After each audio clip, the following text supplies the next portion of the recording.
Ampitavana indray ry mpijery ajaina ny tsidiny itokatrano amin'izao takarivany alatsinainy fahavalo ny volana aogositra izao manasanao ampitiavana izay atao amin'ny fahitalavitra matv anaraka hatramin'ny farany fotoana ny fampahalalam-baoantsika amin'ity alina ity avy hatrany arsika diditra amin'ireo andindim-baovao ho fanamafisana sy fanatsarana ny traikevan'i Madagasikara amin'ny ady amin'ny asa fampiororona ny sokarata amin'ny fomba ofisialy androany ny atrikasa nasionaly no karakaran'ny samifina sy ny vondrony tsenan'ny Afrika Atsinanana na ny Komeza. Marco Antoine sy Tsirakotoary sao no tatitra ny vaovao.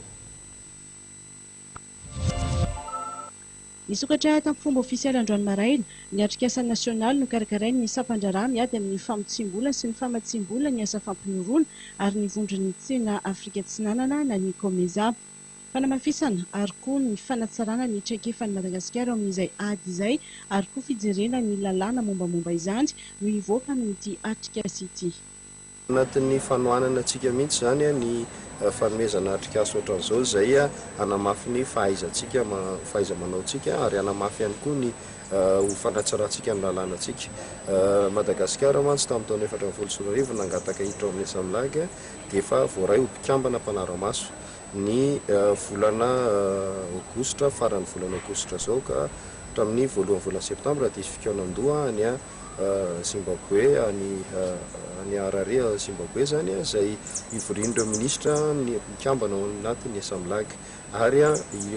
inona ary antenaina zany fa io no fotoana ilazana fa ho mpikambana raikitra amin'izay Madagasikara. Inona ny tombony amin'izay dia ny afaka ifampizara malalaka ireo vaovao rehetra manodidina ny famotsim-bola sy ny